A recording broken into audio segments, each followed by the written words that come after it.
Hey, good morning, everyone. This is Leonard with the Artist Collective, and you are here with Content and Coffee. I hope you are having an awesome morning. And I don't understand why my actual sound is echoing. Can you hear me? And is my sound echoing? Yeah. Let me do this. What do we got going here, guys? Now I know. Good deal. All right. So, if you are here this morning, I want to say thank you, thank you, thank you. Hi, Ellen. Good morning. So glad to see you. So glad you are here this morning. So, today we are going to talk about a very common topic, a very common question that we get, and that is how to make money live streaming. Technically, how to make money, period. But we are going to talk about several ways that you can actually earn some income and actually start to monetize your live streams. And these are just going to be categorical. We're not going to like dive deep, but I just wanted to be able to take the opportunity to kind of broaden our horizons on some of the different ways that are available. So, if you don't know me, my name is Leonard, and I am with the Artist Collective, and I am so happy to be here this morning. I am actually drinking coffee. Obviously, coming up here next Tuesday is the May 4th, which is Star Wars Day. So I had to break out my Stormtrooper coffee cup. Oh, that's good. Okay, so let me share my screen real quick because I wanted to be able to walk you through a couple of things here and give you just some bullet items that we can walk through. But yes, like I said, if we have not met yet, my name is Leonard with the Artist Collective, and I'm a former frontman and manager of Six Figure Party Band out of Indianapolis, Indiana, currently living in Southern California. I'm also a booking agent with 15 years of experience with thousands of shows under my belt, and I'm currently the content marketing lead at the Artist Collective. And also, just as of like last Monday, I'm also the author of a book. What? What? I'm the author of 365 live stream ideas for musicians. And, actually, for the month of May, we're going to be taking some topics and doing some overviews and some different things from the book just to kind of flesh them out a little bit because, the reason I wrote the book is because we're getting a lot of questions and just having some meetings and consultations with musicians who were having difficulty coming up with ideas and ways to, actually get started with live streaming or not knowing what to live stream about. So that's the reason I wrote the book. And this is the reason that the month of May, we are going to be diving into different topics from the book. So today is going to be literally looking at 5 different ways that you can monetize your live streams. And in addition to that, we are also going to cover whether or not you might be ready for fan subscriptions, which also is a very popular topic. And also, where might you go if you actually wanted to look for sponsorships and actually be able to, have people pay you to stream or offer you services? So it's another very popular question that we get. So we'll be diving into that. And yeah, again, the book is, we already talked about the book. I don't want to like harp on it, but it's been getting some really good reviews. So thank you if you've purchased and if you've left a review. Thank you so much. You guys are awesome. But yes, it's available on Amazon right now. 365 live stream ideas for you. Okay, so let's hop in. Grab your coffee, whatever you've got. No judgment here. Whatever your morning pick me up drink is, no issue here. But as we get started, one of the most popular things or most popular, I guess, ways that people monetize when we first started live streaming last year, if we can even think back that far, the year that shall not be named, is people were dropping tip jar links and things like that. And we started to see like there's a little variation of, some PayPal and some other things like that. Good morning, Greg. How are you? How are you, sir? Um, Coffee's getting cold. I know, right? Yes. Actually, I like cold coffee now. But what I wanted to ask you guys as we're going through this, if you have used any tip jar links, what tip jars or what virtual tip jar payment options have you used that have worked the best for you? Or have you used any and have you seen any success with them?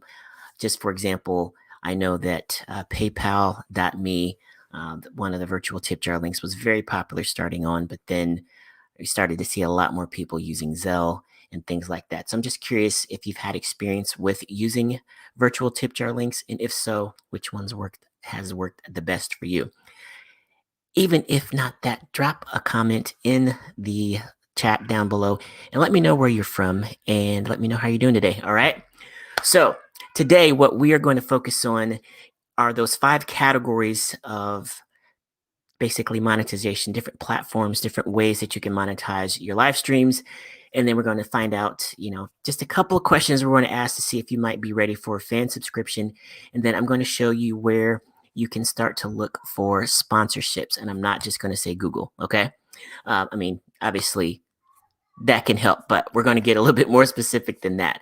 And if you stick around till the end, I do have a free gift for you. My friend Steven Stay actually curated this amazing list of over 200 Facebook communities that are focused on live streaming and or musicianship. So live streaming for musicians, like he curated this awesome list for me and has allowed me to share it.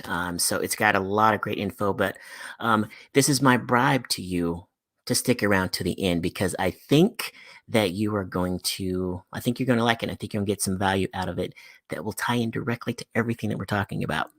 Um, Thank you, Greg. Greg says, great idea. Good to be sharing a cup of coffee with you this morning. Thank you, sir. I am so happy that you were here. All right. So, when it comes to live streaming, let's talk about 5 ways, 5 opportunities, or 5 platforms, if you will, of where you can actually start to monetize your content. Okay. And so let's go here.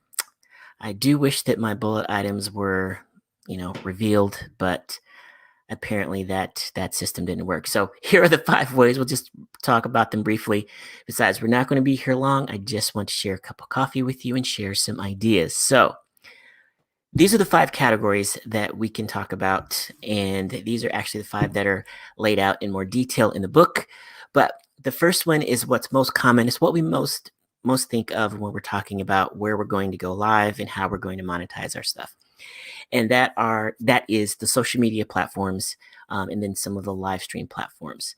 So with the big boom of live streaming last year, it was obvious that all of the social platforms were going to be doing whatever they could to help us monetize our content. And not only was it going to be beneficial for us, but obviously beneficial for them, because any activity that we can participate in that's going to keep people on that platform longer is going to be beneficial for not just us, but also the platform itself.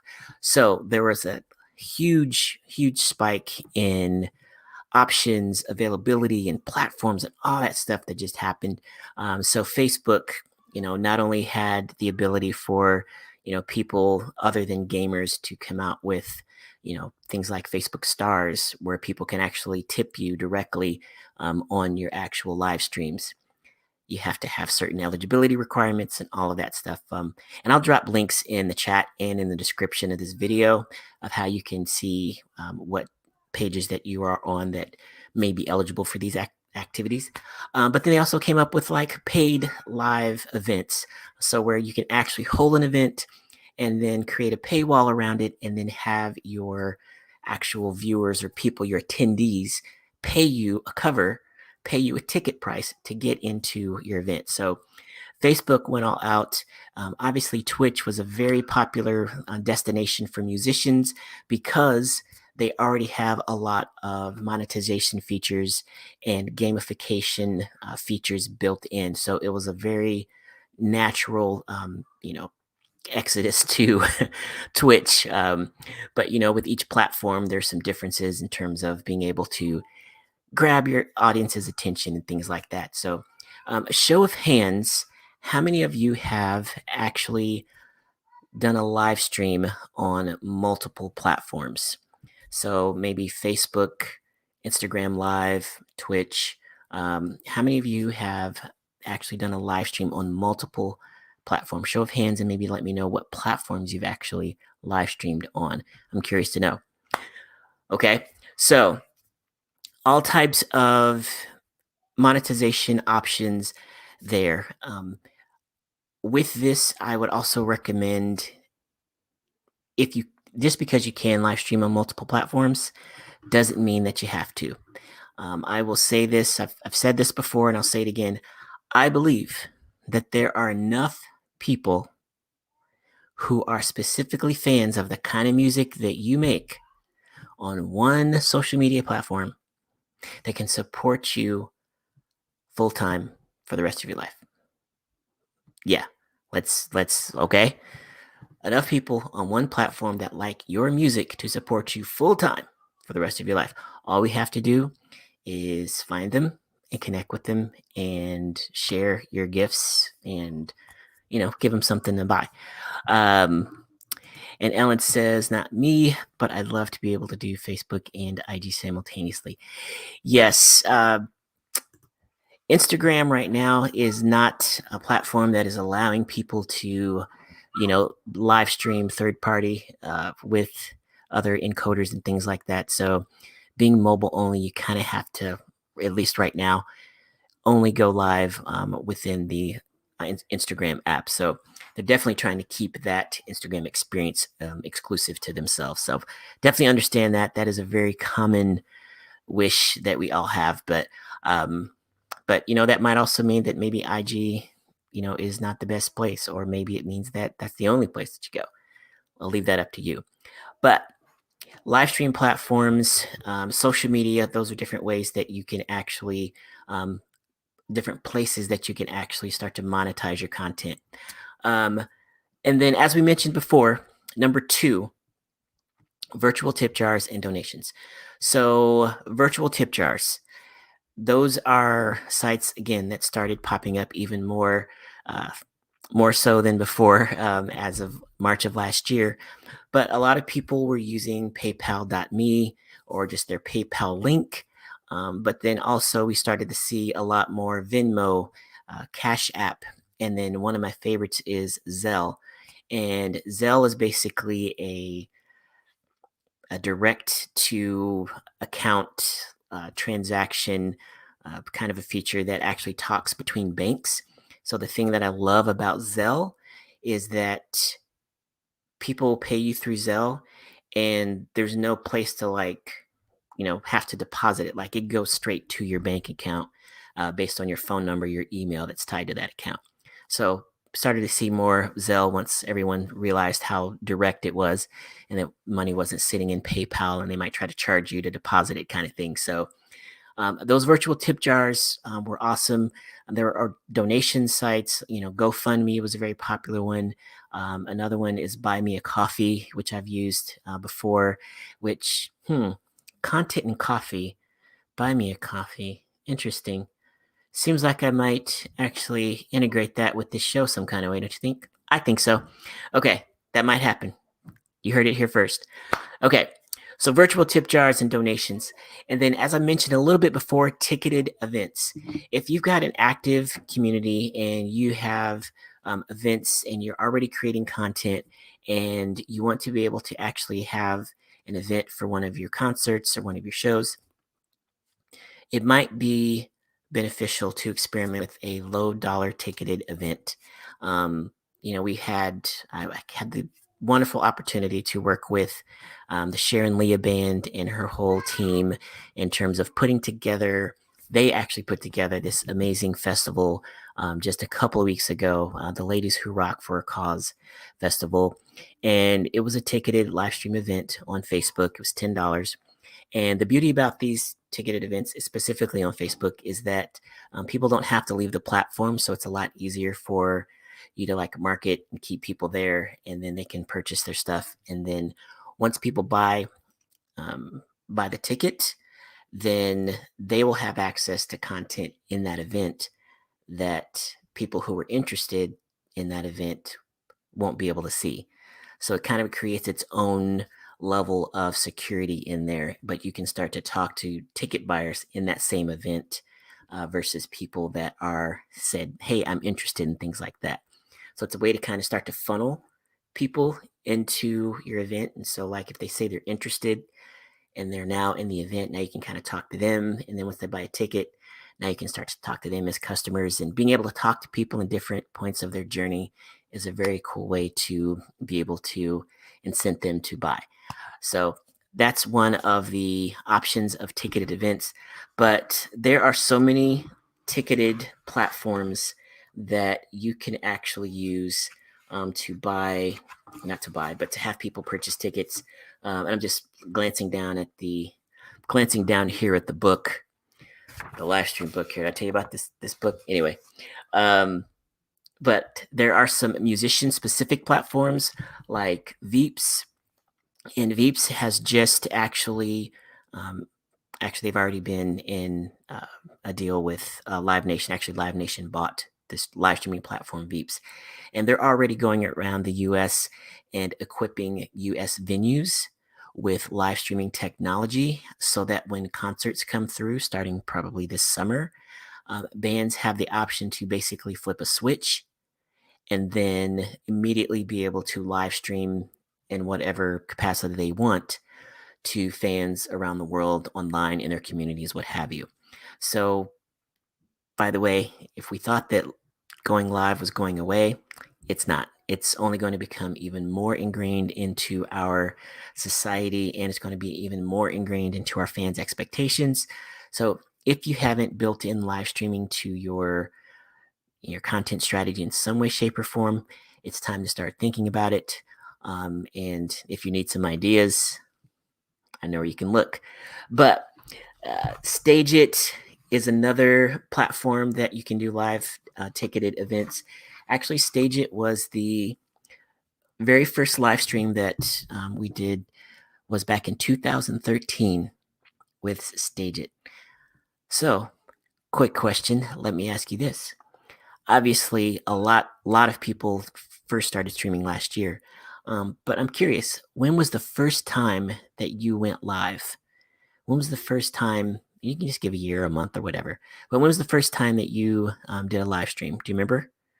Yeah. When was your first live stream? Drop it in the comments. Let me know. Again, mine was 2013, 3 years prior to Facebook Live. But we were with, it was my wife and I, we just left our band and we were doing her solo project and really focusing on that. And we had been working with some really talented people in New York, and we spent the entire summer in New York that year. And so we had this album that she had worked on, but we had all our family, friends, and stuff in Indiana at the time, in Indianapolis. And we wanted a way to be able to perform with our guys that we were working with, but also share the concert to people there. And there's no way that we were going to be able to afford to like bring people there. So yeah, we looked into Stage It. And again, Stage It has been around for a long time. Obviously, I'm talking 2013. It was 8 years ago, and it was already up and running. So yeah, that was my first live stream was in 2013. It was not the smoothest thing that ever happened in my life. I'll tell you that right now.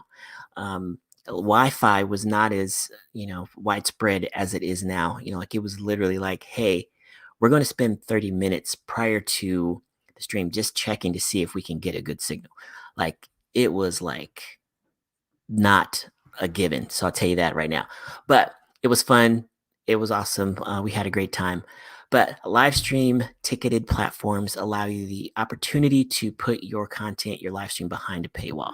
So make sure that you consider that. Maybe Facebook, maybe one of the other platforms. There's Sessions, there's Side Door, there's Dream Stage, ViewStub, a lot of different types of platforms there. Eventbrite obviously is one that's out there. So consider those, okay? And give me a quick check-in. How you guys doing?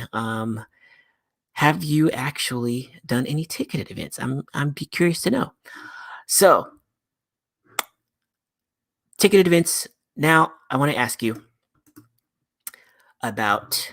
Let's go back one. There we go. When it comes to fan subscriptions, that is something that we have talked a lot about in our community, and I've had a lot of conversations, and working with some awesome artists who are running fan subscriptions right now. And so, in case you don't know what a fan subscription is, it's basically a membership, and it is an opportunity for you to create content in some way, shape, or form that people pay you to produce on a recurring basis. That's what a fan subscription is. So the beauty of fan subscriptions is it helps you have a little bit more predictability in terms of what your income is.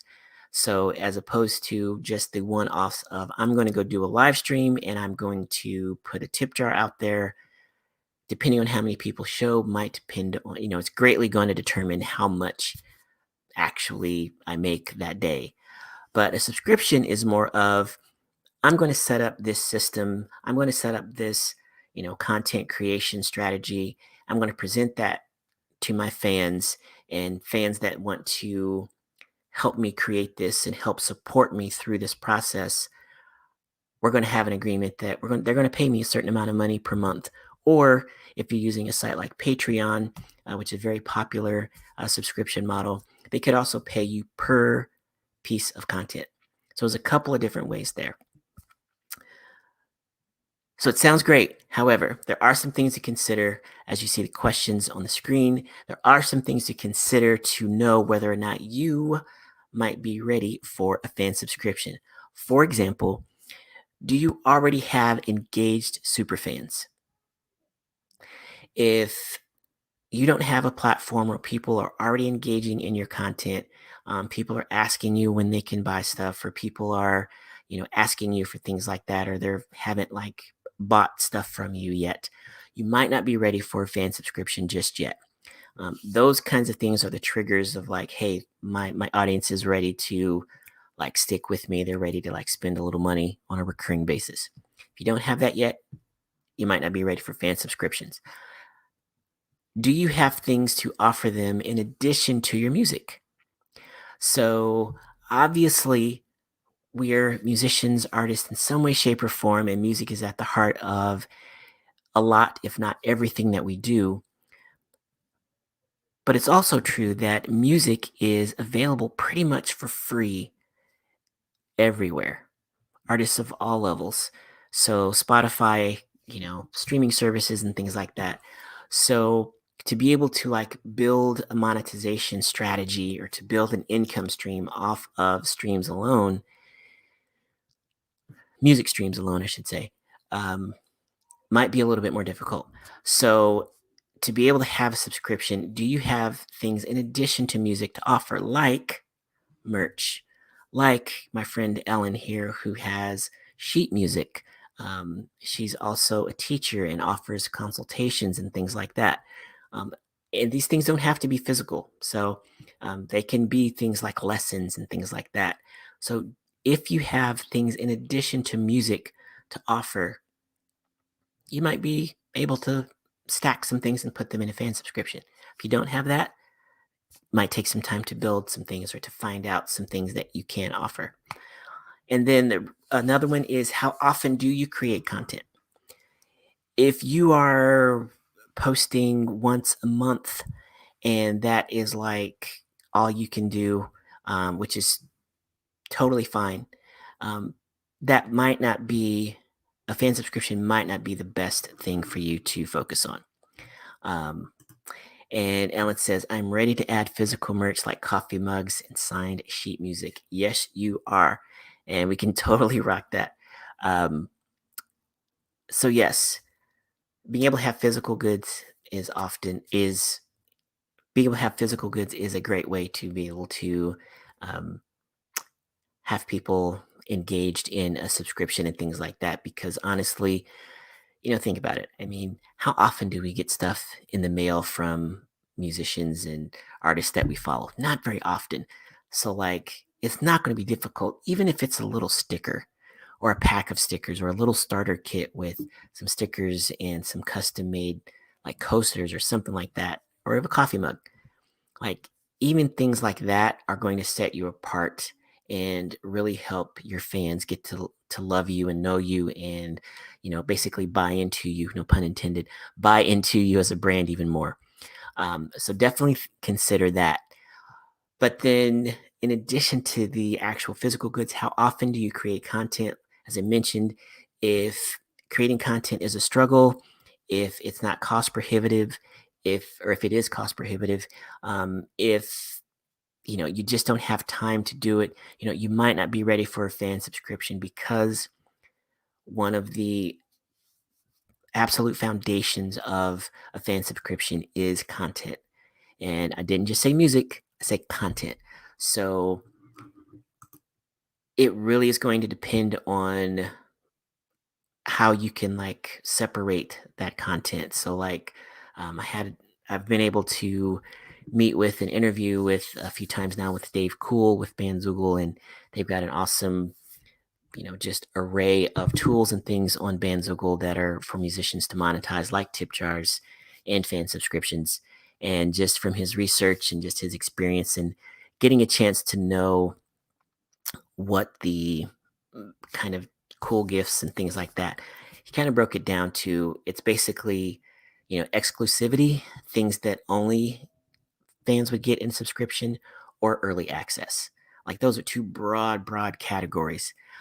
So if you have enough content to be able to say, you know what, I'm only going to release this to my fan subscription or my fans or my members, um, then that's cool, and still be able to show up on social and be present for your quote unquote cold audience, people that maybe just are following you on socials. But if you have to be able to have enough content or like to create it for a fan subscription to really do the work for you, because you want to be able to create enough to where you're able to satisfy some exclusive kind of uh, mentality when it comes to that exclusivity of being in part of a club, but also be able to still show up on social. So, how often do you like, or are you able to create content? And then lastly is, do you like to interact with fans? This is a question we don't really ask ourselves a lot. Do you like to interact with people online? If it's not something that's your jam, creating a club online or a membership or a subscription might not be where you go. It's okay. You don't have to have a fan subscription, So, or, if you're able to create a fan subscription that people are cool with getting content that isn't live or that doesn't require interaction, that's cool too. But these are just questions that I want you to ask yourselves if you're thinking about a fan subscription. If you have a website, there are easy ways to like create paywalls. If you don't have a website, um, I would recommend Bandzoogle as an opportunity. They have a lot of great, like I said, built-in tools that are free to use, outside of just the actual um, monthly charge that they have for the website, which are crazy reasonable. But fan subscriptions, think about them. There are some awesome opportunities in there. So if you're able to say yes to these, that you have some engaged fans, that you have things in addition to music, that you like to create content and you like people, then maybe a fan subscription is something that you can look into. We have a lot of examples here in the book, and in our artist collective community of artists that are doing really well with fan subscriptions and merch and live streams and weekly live stream content that's only available to people, and all of that stuff. So if you're able to answer yes to these, maybe it is something to consider. Okay. All right. So how are we doing? You guys good? So we've talked about live stream platforms and social media. We've talked about virtual tip jars. We have talked about fan subscriptions, and we've also talked about ticketed events. Now, I want to round this out, and I want to talk a little bit about sponsorships and or affiliate deals. And real quick, again, I'm going to show you, exactly what we're talking about here. I'm going to show you a place to go. And don't forget, if you stick around till the end, I'm going to actually give you an opportunity to get that 200 Facebook groups, targeted Facebook groups for live streaming for musicians in some way, shape, or form. But when it comes to sponsorships or affiliate deals, first of all, what are they? And basically, a sponsorship is where a company says, you know what, I am actually going to sponsor, quote unquote, what you're doing, and I'm going to commit money or resources or swag or whatever because I want access to your people. So one of the things that's the benefit of actually having an engaged fan base is like there might be other companies that would be willing to pay you for access to your fans. And so as we can see on social, there are a lot of influencers out there with a lot of people on their list, a lot of numbers on their platforms. But as we have now, become a social media society, we know that we need to look a level deeper, that number isn't really going to mean anything. So if you go to a page on Instagram, for example, and they've got, 100,000 followers, that's not the number to really look at. The number to look at is to go down and hover over their most recent posts and to see how much engagement is there. So a couple levels deeper, like, hey, cool, 100,000 people following, but they've only got 17 people that have liked it and only one person that's commented. That's out of whack. That's not an engaged community.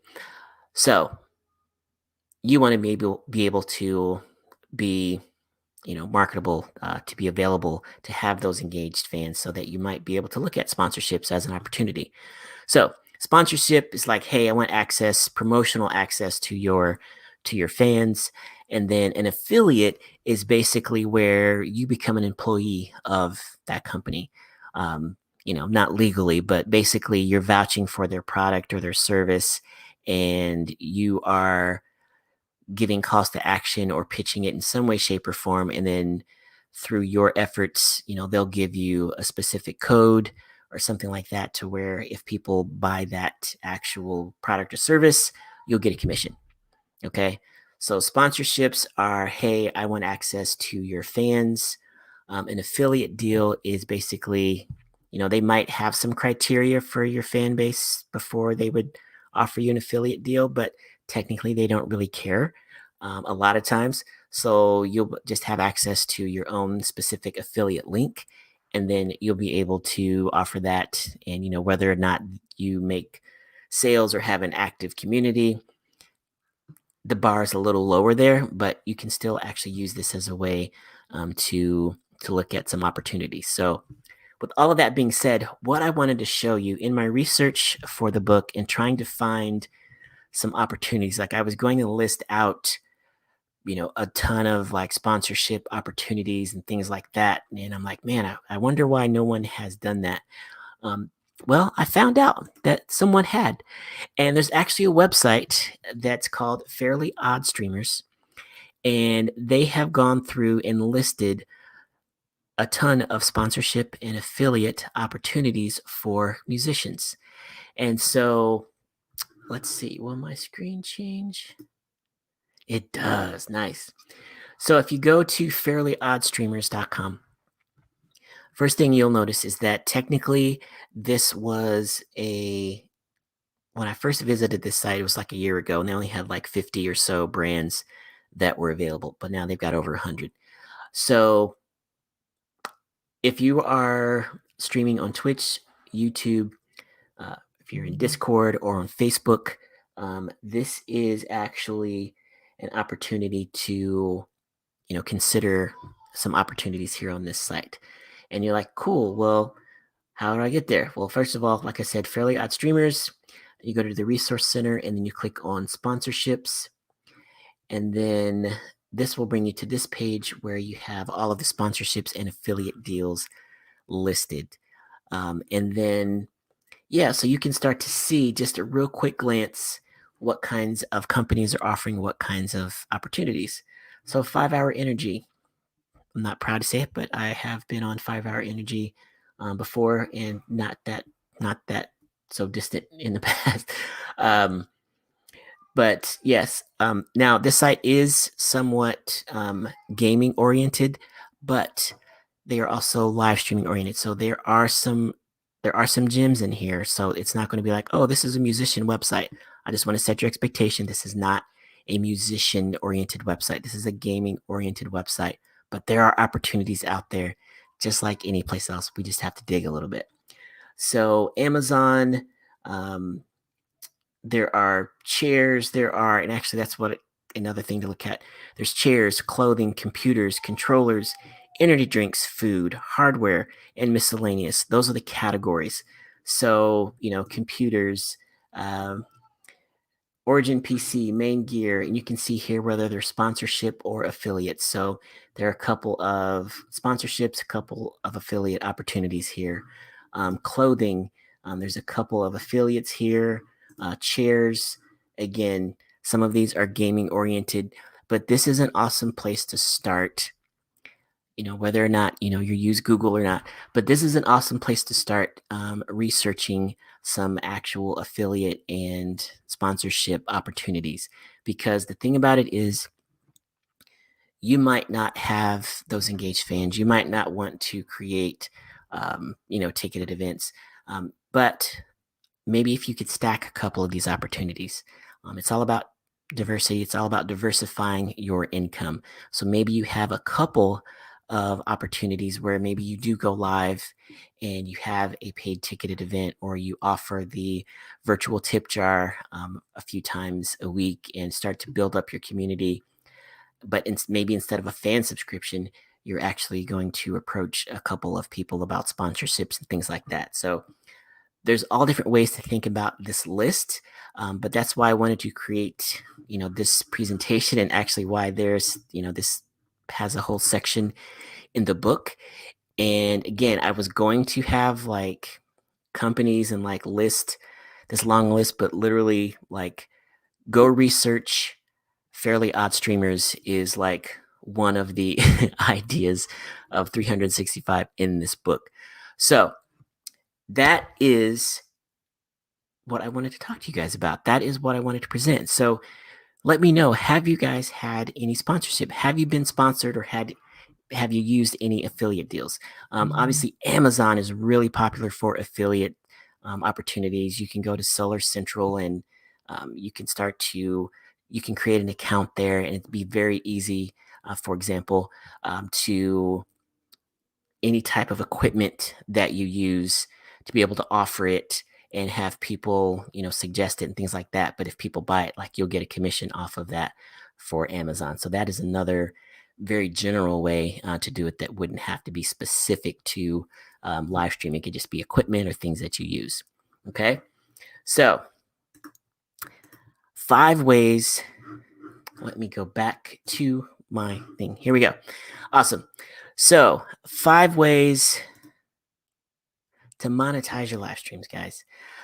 So yes, thank you so much for hanging out. But yeah, we talked about 5 categories and platforms. We talked about a few questions that you might ask to see if you're ready for fan subscriptions. And we just introduced you to, and maybe you already knew about them, but we just introduced you to Fairly Odd Streamers website, and even a little bit about how you might be able to get a sponsorship and or affiliate deal there or through Amazon. So if you have stuck around to the end, thank you very much. I appreciate it.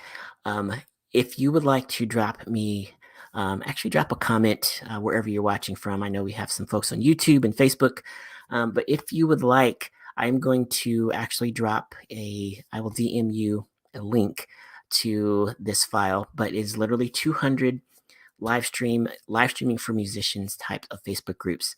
So there are some karaoke groups in there. There are some open mic groups. There are some festivals. There are some supportive, learn from each other type of groups.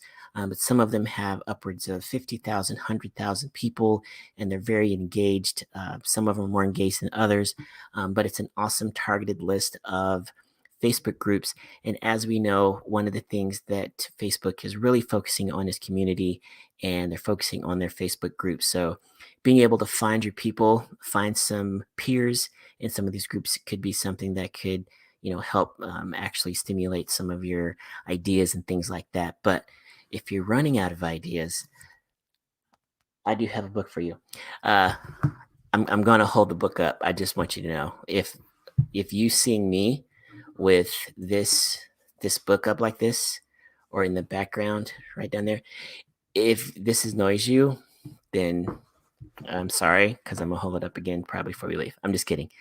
But thank you so much for hanging out. And one last thing is, if you are looking for a larger picture, if you're wondering like how does live stream fit into the big picture, I would love for you to head over to artistcollect.com/superfan and check out the training that our CEO Evan Price has put together. It talks about the 4 pillars of building a profitable music brand, and content is one of them, and obviously live streaming is one form of content. So I'd love for you guys to head over to artistcollect.com/superfan and check out that free training. But until next week, I want to say thank you so much for joining me on Content and Coffee. Coming up this week is Happy Star Wars Day. I hope you have an awesome week and rest of the weekend.